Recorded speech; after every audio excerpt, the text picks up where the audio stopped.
coming back to everyone's here to do their best. Everyone's here for X, right? They're here to sustain their family. They're here to, pay off their mortgage. They're here to, whatever that is. We're all in that. All of us are in that. So it's just kind of this hybrid of how do we do it together and limp along and find out the best ways. And communication is the key. And a lot of times we're running so fast these days that we forget to check in on how we're actually communicating for the impact. So our intent is, I want to raise. I did good this year. I want people to see me as value. All of those. That's the intent. The impact may be very different if I come in hot and say, so this is what I accomplished this year, and I expect a 10% increase for next year. The impact of what actually is going on is not going to land well. So really starting to sit down and think before we speak of how do I do this to best serve everyone in the room that's inadvertently also going to serve me. I have the impression that it's so delicate, this type of conversations, because there is so many Yeah. frontiers. So there is the frontier so that we don't have to be focused on the I framework. That's one. There is the other frontier is that how to avoid overdoing it so that we are not brown Yes. nosing our Yes. our boss. Yes. Yes. Yes. I would say if it's not authentic to you, throw it out. Always, always, always be authentic to you. That doesn't mean get uncomfortable to try something new. Mm, So we want to get uncomfortable in those settings to grow. And the best way to do that is to just say that. I love the elephant in the room concept. I use it all the time. So walking in, for example, and saying, okay, so I'm really working on how to communicate in a better fashion to really create the impact that I'm looking for my teammates or my client, whatever that is. And I'm working on my communication a little bit differently, and I would love to have your help in that. mm, Elephant in the room. Call it out. Call it mm. out. And we love to help people. People love to help people.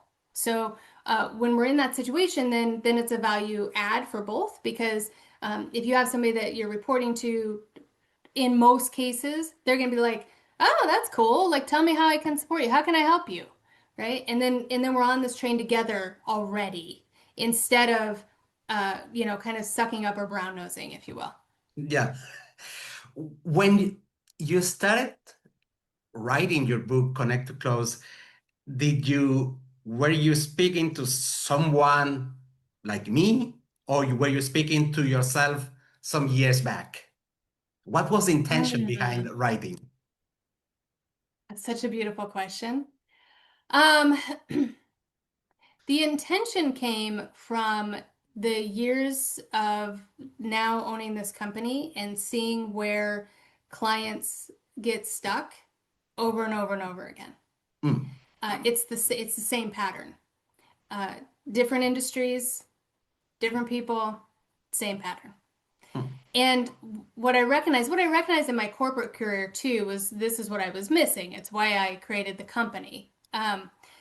But in doing the work with people and getting those real life examples and sitting down and doing coaching and consulting with teams, it's like these are the buckets that are continually missed when we're thinking about how we can shift our communication 1% to have more success in everything that we do.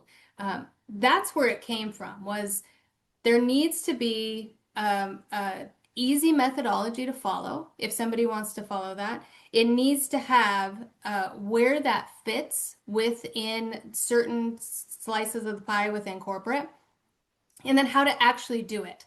Because one of the things that I cannot stand about corporate training, sales training, books on sales, all of the things. And I think one of the things that I had mentioned in there too, where sales is a very loud space. There's a lot of people in it. A lot of people telling you what to do and how to, exactly like you need to make 15 follow-up calls or you need to, dial for mm, dollars. That's all great. Here's the thing. Everyone knows that. mm, Everyone knows that. That is nothing new. So for me, the thing that really I could not find was the how. How do I do that? That is amazing. I have been on this client. You know, they say that they're going to close next month. Now I have a boss on my ass saying, "You said they were going to close last month. Where's the deal?